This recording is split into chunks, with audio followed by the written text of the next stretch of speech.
Hello and welcome to Newswire with me, Ayza Omar. Today we'll be talking about the 9-year war that has been taking place in Syria. Now, I'm sure many of you will be reflecting upon this when you hear that 9 years ago, those Syrians on March 15, 2011, when came out in Deira to protest against the high unemployment, the corruption in their country, they were met with quite a reaction from their president, Bashar al-Assad. But little did they must have imagined that 9 years later, this is what Syria would look like. So this is a time when the political freedom in Syria was being questioned by the civilians. Bashar al-Assad's rule, his dynastic legacy was being questioned by the civilians because he had taken power just right after his father had died in 2000. But little did those peaceful protesters on the streets of Deira imagine that today Syria would have lost 500,000 Syrians to this war, and 11 million would have been displaced. So essentially, we are trying to question that what all has changed. What were those milestone events in the history of Syria that, had they played out a little differently, the situation would have been completely different. So without further ado, let me introduce our guest, our analyst who will be joining us. We have with us Mr. Onur Ihram. He is a political advisor, the president of Dragoman Strategies, and the author of a very interesting book. He's joining us from Istanbul today. We also have with us Mr. Mark Sleboda, an international affairs and security analyst joining us today from Moscow. Welcome to both of you to Newswire. Beginning this conversation, Mr. Erim, looking back right to the start, right at the beginning, those peaceful protests, the Arab Spring, where they were out demanding more democracy, they were demanding political reform, until to the point when Assad reacted and very brutally at that. And soon those demands were transformed into demand for regime change. Looking back at that, the key events in your point of view in Arab Spring, what could they have been, and how could they have changed the trajectory of Syria's history? It's hard to foretell right now. Maybe a couple more years later, as we have more information and are in a position to better understand and analyze what has gone on with the phenomenon known as Arab Spring. I think it's easy to say that not just with Arab Spring, but any kind of regime change, especially in the Middle East, you often find yourself afterwards to see it was it better for the people or did it become worse. I think Iraq and Saddam Hussein may be a good example for this. But as I said, it'll still take some time, some years to really analyze what has gone on. And it wasn't for the better or for the worse for the people of this region. Now, nevertheless, aside from the Arab Spring, aside from what went on, aside from what's going on, there's absolutely no way to explain the over 1 million civilians being tortured and killed in Syria alone. So that, I think, should be a different conversation. But as I said, I could throw in a couple of ideas here about the reason and the result of Arab Spring. But then for every idea that I throw on the table, I'm sure there's going to be 10 different ones. I think it'll take some more time to truly examine and truly understand the outcomes and the reasons behind it. But as of now, what we are seeing, as we always see, civilians, children, women being, suffering and dying for no reason. Just these people are only out there to have a humane environment to be able to grow up their families is all. Now, coming to you, Mr. In fact, let me invite another guest here. We have a panelist joining us from Damascus today, Taleb Ibrahim. Mr. Ibrahim, the situation in Syria, of course, 9 years later, very different from what the protesters imagined. But let's talk a little about the international players who've been part of this conversation. How and when and why did Iran get involved? Yes. It's very well known that Syria and Iran are allies and, of course, Russia. But why Iran and Russia are allies to Syria? This is the question. First, Iran is one of the closest allies to Syria, because they have the same position against Israel and the Middle East. And now Iran is the only ally to Syria in this confrontation and struggle with Israel. In respect to Syria, in respect to Russia, things are very much different. There was a project to take a gas pipeline from Qatar through Syria, Turkey to Europe. And this gas pipeline was as a threat to the Russian hegemony over the energy markets in Europe. So Russia found that very much dangerous for it. And the President Assad refused to build such a gas pipeline for us. Okay, so energy was a key component, you're saying. Energy was a key component here for Russia to get involved. Mr. Mark Sleboda, coming to you on this very point, the incentives back then for Russia, for Iran, for Hezbollah to get involved backing Bashar al-Assad versus the incentives today. Well, I mean, first of all, I have to disagree with the characterization of the beginning of this conflict as one of peaceful protest to begin with. On the very first day that there was first violence against the protesters were also storming, attacking, and killing police officers, political party headquarters, and barracks. From the very beginning, this was a sectarian, foreign-backed, armed Islamist rebellion. And that is the way the conflict began. But it very quickly moved from that into different phases of international jihad, first a regional and then a global power proxy war. And we are in a phase at the moment, perhaps hopefully at the end game here, where right now Syria is essentially battling a war of neo-Ottoman occupation and conquest from the Erdogan regime. Now, why Russia and Iran became involved is principally because other foreign powers were waging an elite, aggressive proxy war, an act of aggression, a war crime, the capital crime under international law, and the UN Charter against Syria. The United States, the United Kingdom, France, Jordan, Israel, Kuwait, and others illegally armed, trained, and salaried tens of thousands of armed sectarian in a regime change proxy war against Syria. And that is the reality of the last 9 years of conflict. Russia only became involved and intervened at the request of the Syrian government, Russia and Iran being the only legal foreign states under international law allowed in Syria, who are there participating under international law. And they only became intervened when the foreign intervention to overthrow the Syrian government became so strong, and there were very strong signals from the Obama administration in the U.S. that they were about to transition to the direct occupation of Syrian territory, the creation of Libya-style so-called safe zones or no-fly zones that would then transition into fortified territories for proxies to launch attacks on Damascus, probably supported by air and cruise missile strikes. That is why Russia became involved. It is not because of energy. Syria doesn't have any energy that really concerns Russia.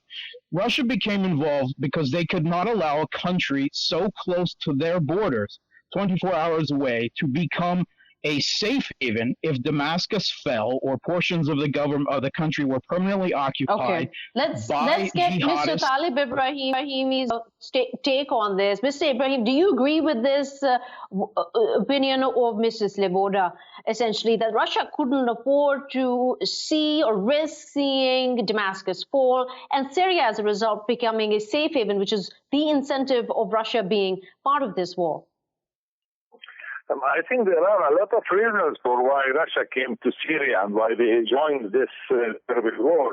Of course, as my colleague talked, that Russian military existence in Syria is completely legal. And there are a lot of Russian concerns, not only energy markets. There are other issues. There were that the American project about building the new Middle East, which will make a real threat to the Russian national security. This project may put a lot of American military bases all around Russia, which can make completely closure of the Russian territories. And this is one issue. Another issue, yes, if you look at the jihadist groups who are Mr. Taleb Ibrahim, thank you so much for your opinion here. Just moving a little further on, we're running out of time, to also touch on the kind of situation, the humanitarian crisis in the making and the way it is unfolding. The UN's Office for Coordination of Humanitarian Affairs talks about how even more relief is needed. The World Food Programme talks about how much more needs to be done. Has the EU played the kind of role that it should have, considering that it has been a very close affectee of Syria's conflict? Mr. Onur? Unfortunately, all along, especially in the recent years, on the humanitarian aid side, Turkey feels that she's been left alone, especially by the EU and to some degree by the UN as well, but definitely by the Western powers or the Western superpowers. Let's not forget Turkey has been bearing the cost of just about 5 million Syrian refugees in her own land, sharing their bread with them. Right now, technically, we almost house nearly close to half the Syrian population in Turkey for the last 8-9 years. And again, Turkey has, by the UN numbers, has spent over $45 billion thus far in for the Syrian refugees in Turkey. And it has been doing everything it can, from education to healthcare for these refugees, and also trying to, as temporary as it may be, trying to integrate them into the society, giving them rights to work, rights to travel, just like a Turkish citizen. Okay, so Mr. Sleboda, to you, the German Chancellor Angela Merkel, she talked about this just a few days back. In fact, it's strange, to me at least, that it took her so long to call the crisis, to recognize what is happening in Idlib as a crisis, and talk about how it was necessary for a safe zone to be established to shelter those civilians who are under attack by the regime. What is your understanding of how the EU has played its role? In this case, Idlib, which all parties agree is occupied by Al-Qaeda, Hayat Tahrir al-Sham, a UN and US recognized terrorist organization. That is who holds the people who live hostage as human shields. By backing jihadists and at this stage, literally Al-Qaeda in Syria, the EU, the US and others have created self-inflicted wounds. If they hadn't been waging this jihadi proxy war on Syria, we wouldn't be facing the refugee and displaced person crisis that we are facing today. And it is inevitable, unfortunately, in any counter-terrorist operation against entrenched jihadis in urban populated areas, that there will be excessive collateral damage and infrastructure damage. We saw it when the United States liberated the cities of Mosul, Fallujah, Raqqa. There was incredible displacement, civilian collateral damage, and infrastructure damage, due to the heavy bombing and shelling of the cities. Unfortunately, we're going to see the same thing in Idlib, and the crisis will continue. Mr. Onur Ihram, I want to get your opinion on this, which is widely the other side of the argument, always that Turkey continues to fight proxy wars in Syria, which is why this vicious cycle of refugees has begun. This allegation on Turkey comes alongside the reality that Turkey has from day one talked about creating a shield against the PKK, what they call the terrorists, the SDF in Syria. What is your understanding of this proxy war? First of all, if there's anybody harboring terrorists in this picture, it's Russia, allowing officially the PKK derivative of the YPG from Syria in Moscow. You could name names, you could point fingers that allegedly, which is a ludicrous claim, but that's just a whole other conversation, that President Erdogan has been helping out the terrorists in Idlib. First of all, somebody has to come out and tell me and explain to me how the terrorists, Al Qaeda or whoever they are in Idlib area, had anything to do with Assad bombing and killing his own people, just over 1 million civilians. And everybody agrees, including Turkey, that there are a number of terrorist groups in Idlib area. The numbers range right now from 20 to 30,000 to 100,000. Let's not forget there's about 4 million people living in Idlib. This would be like, just to give a very bad example from today's topics, this would be trying to napalm entire Moscow because you find one person with coronavirus. That is ludicrous. That is inhumane. And calling or trying to claim that President Erdogan has anything to do with this is just ludicrous. This is something only Assad believes, and some in Russia and some in Iran. And that's their propaganda. Let that be. Just nobody else is buying this. Okay. So let's move this conversation along, especially since we've touched on all these bases. What about the U.S.'s role? We've talked about EU. We've talked about those who have backed Bashar al-Assad. Mr. Mark Sleboda, your insight into whether U.S.'s role in the past 2 years especially could have changed the course of history in Syria. The U.S. has retreated under the face of a Turkish invasion of their invasion of Syria in East Syria, and is now, according even to the U.S. president, their entire purpose in East Syria as kind of a rogue superpower is to physically occupy Syria's oil fields, completely abandoning any pretext at all of any type of legal justification for their invasion and occupation of East Syria. And of course, they're doing this to try to deny Syria reconstruction funds to finish this conflict and rebuild its country in the hope of forcing regime change via political and economic blackmail, what they failed to do during proxy war.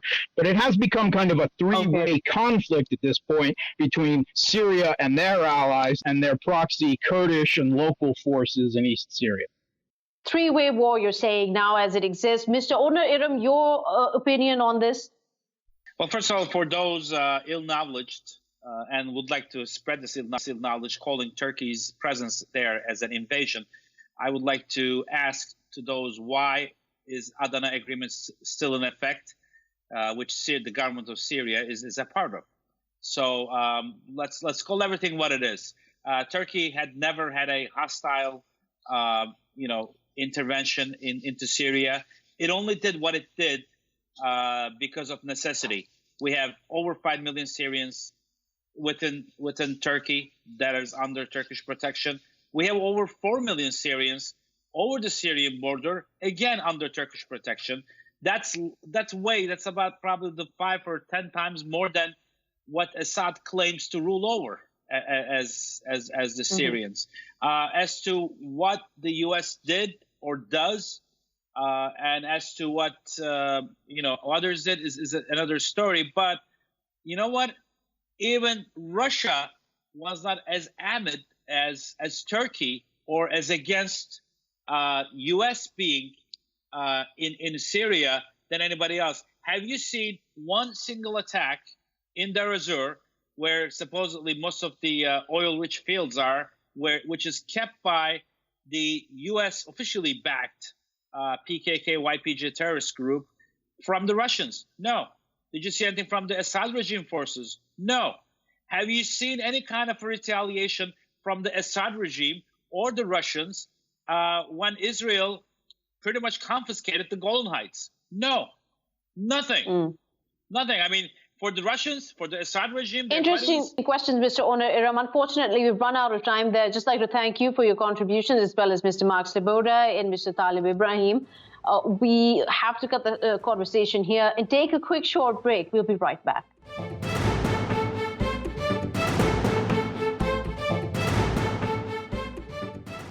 Welcome back to Newswire with me, Ayza Omar.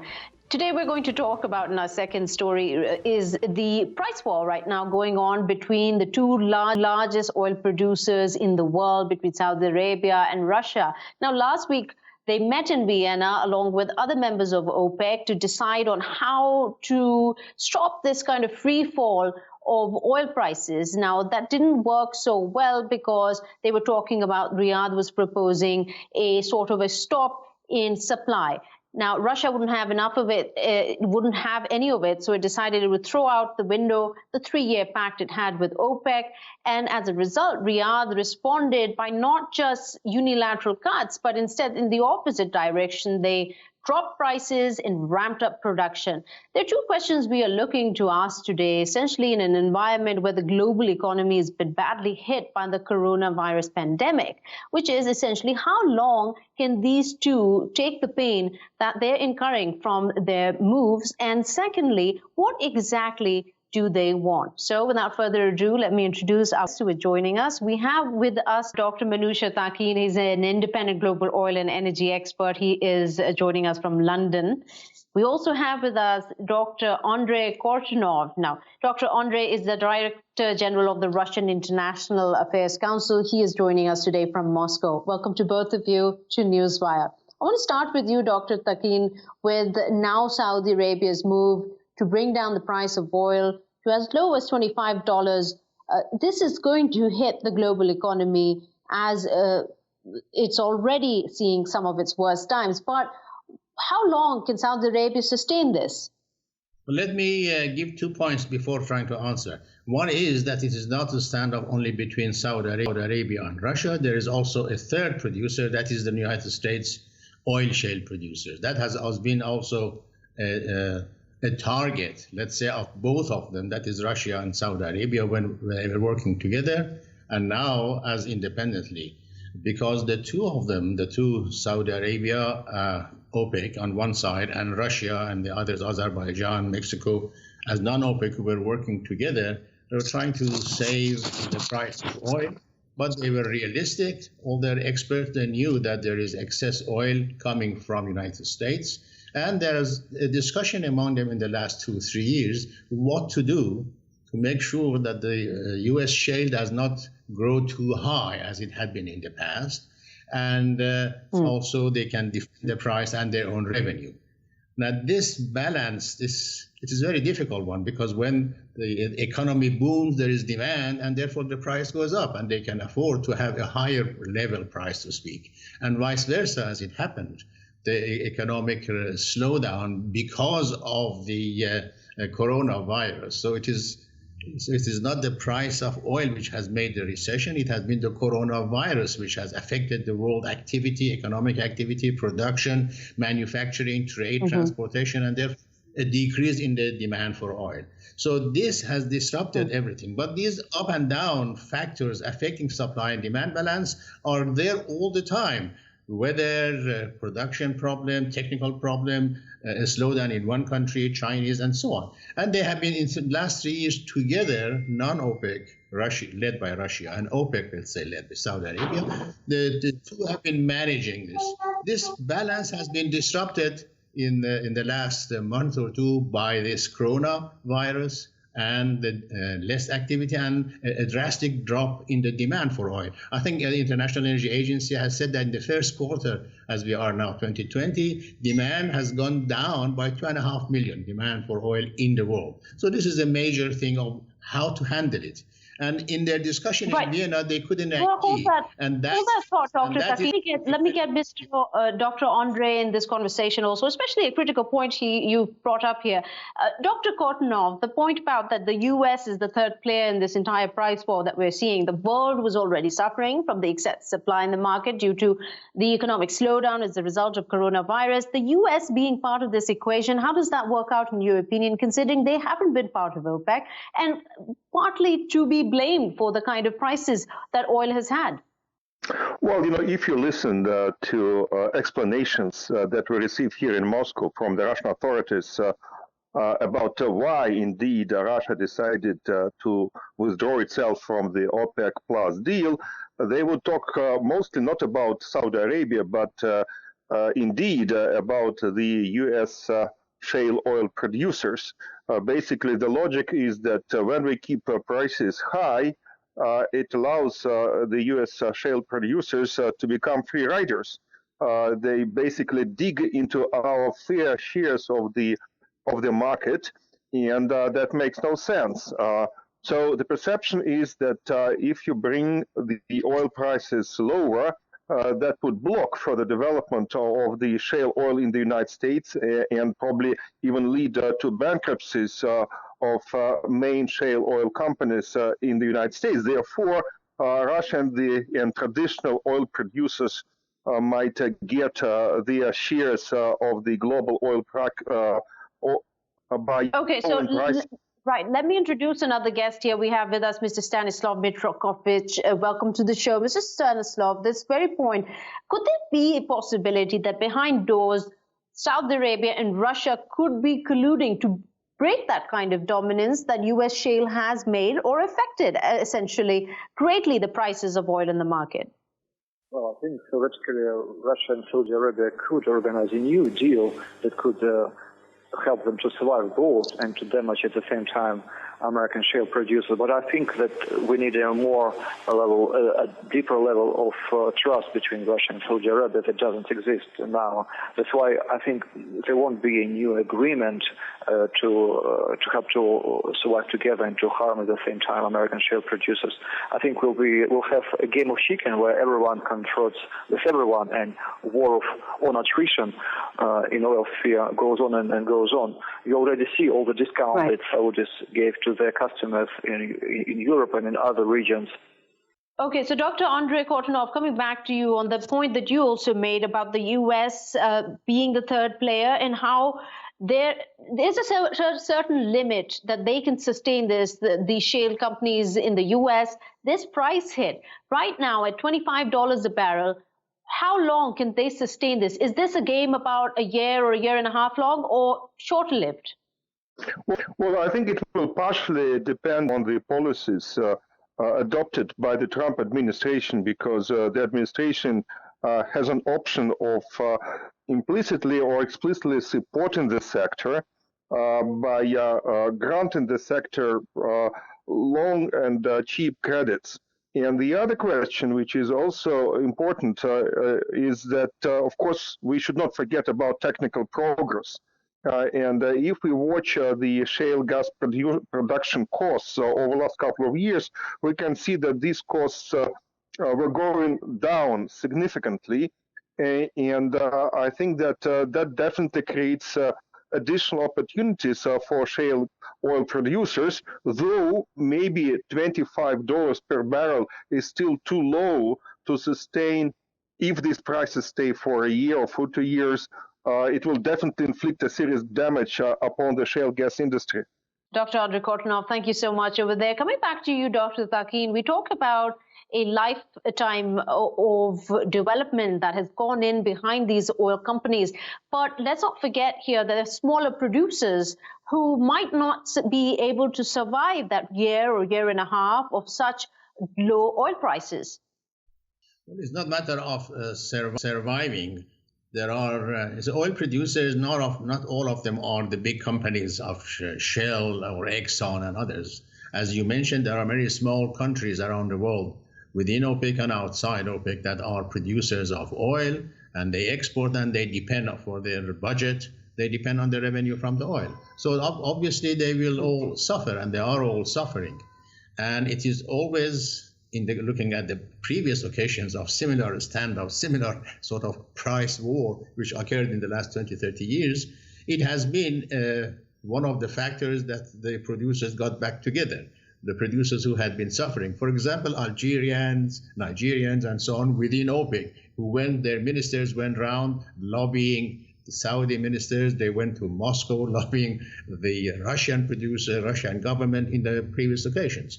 So in answer to your question, they are an important factor in this whole balance. Now it is really a matter of a question of diplomacy, that these different players within OPEC and outside OPEC who do require a higher revenue, how long can they stand? Can they suffer and manage this loss of revenue? And as has been, again, thinking of the previous occasion, it has to be at the end a compromise. It will be a few months. My guess is about 2, 3, 4 months maximum, and they will all come to their senses. My argument is that behind all this supply-demand balance, economic dependence on the small producers, there's also the bigger global picture. You see, the Saudi prince, MBS, Mohammed bin Salman, is apparently in a good relationship with President Trump of the United States and the politics of the Middle East and so on. And so they will begin to play a role. You see, President Trump is not very happy because the oil patch is going to suffer. In fact, he has said that he will buy oil from shale oil producers to help them and keep the oil in the United States strategic petroleum reserve. So he is going to take actions. And as the gentleman, other contributor mentioned, there will be other policies giving grants and so on. So there will be this political game on the U.S. side that they don't want the price to go too far down. Their oil companies, especially the smaller ones, are suffering. And then there is the global politics, Middle East, and then the realities, as at the beginning, dependence of oil revenue by all the producers. You see, it is not only Russia and Saudi Arabia, Mexico, Iran, and others. So there will be a compromise. There are many factors are involved, and I think it will be 3 or 4 months for them to reach a consensus. So, Mr. Stanislav, we are seeing the situation, of course, right after Saudi Arabia and Russia made this move. Russia is, of course, depending on oil sales as a major part of its national budget. So when it walked away from this agreement and as a result started this price war, what all can it leverage on the negotiating table, considering that this is going to hit its economy? Are there other political scenarios that it's involved in around the world that might play the role of leverage? Russia thinks that if Saudi Arabia has to cut its own budget funds and will have to reconcile a new agreement, taking Russia's position more into understanding in comparison with what Saudi Arabia did previously, because Russia thinks that Saudi Arabia didn't really take into consideration a Russian point of view concerning how OPEC 2 should be organized in the period of coronavirus. I think that Russia thinks, Russian authorities, that Russia is a strong player here because we have logistics. Our lifting costs are not so high in comparison to America, for example, and even in comparison to some other countries outside from the Middle East. We have financial reserves. Our Ministry of Finance says we could survive for 6 to 10 years with the oil prices at about $30 per Brent. So I think Russia thinks that Saudi Arabia will blink first, or maybe Algeria or Mexico or American shale producers. And Dr. Takin, as the situation evolves, could there be any silver lining here? Are there any winners in this scenario? Well, at present, they're all losers because all they're all producers and they are getting less money from the sale of their oil. Although they might increase the volume, but overall, at the end, it will be losing. So would Russia. Now, I said 3 or 4 months. Let me explain my reason, at least my feeling for it is that this coronavirus and the economic impact of it, which has caused the demand for oil now in the first quarter, as I said, fall by 2.5 million barrels per day out of the 100 million barrels per day, more or less, which is world consumption, world demand for oil. This 2.5 million barrels per day, this drop, I think will gradually recover because the global economy would not continue suffering because of the coronavirus. Gradually, there will be more better. As in China, they are now gradually starting to get the people move, reducing this blockade of the cities, and then other countries will also do that. And I think it is then, and shale oil producers as well, they are suffering, that when the demand for oil improves because economic activity is resumed, this coronavirus and its impact is temporary. It is not a major shift in the global supply-demand balance. Now, this temporary, I thought maybe 3 or 4 months. But another point which I would like to emphasize is that when things get back to normal, the shale producers and other oil producers want to go and increase and recover as much. And so things will improve, I think, and the price will improve at the end. And so all these balances and chicken and a standoff and who's going to blink first will be playing at all this time. But I think in a few months' time, as has happened in the standoffs in 1986, 1998, 2014, I think they will all agree. But the price that they will agree will be less. Instead of, let's say, 65 and so on, which was the target, probably they will go to about $40 to $50 price in a few months' time. That is all of the OPEC, non-OPEC, Russia. They would agree on something. So the price will be a bit lower level than it was, say. So the price would... Right. So this is expected to be a little lower. That's what Dr. Takin is predicting here. Mr. Stanislav, as we're running out of time, I want to get your comments on this, if you agree with this prediction that it is a time span of 3 to 4 months. But also I want to ask you is that when there is an excessive supply in the market and the prices are down, despite the sort of side effects of coronavirus on the economy, could this also not spur on growth for certain countries? Well, we don't know exactly what will happen with the coronavirus. I'm not a medicine specialist. Well, theoretically, I think that in several months, situation will get better with coronavirus, and theoretically, that could help actors of the OPEC Plus agreement to return to the negotiating table and to organize a new OPEC Plus version 2.0, so to say, organization where they can decide new levels of oil deduction prices. As for several months, I think we could theoretically act even before this month go and the coronavirus goes away. But we have too little trust between Russia and Saudi Arabia, and maybe Iran also, inside OPEC Plus. If it's a cartel where players have lost trust to each other in this cartel. So I'm not sure that even if coronavirus goes away, we will be able to make a new agreement and help oil prices to recover. Huge mistrust getting in the way here. Well, we've run out of time, but thank you so much, Mr. Stanislav, Mitrakhovich, and Dr. Manouchehr, Takin, for joining us in this conversation. That's all the time we have for now. We'll have more news and analysis tomorrow with another episode of Newswire. Till then, goodbye.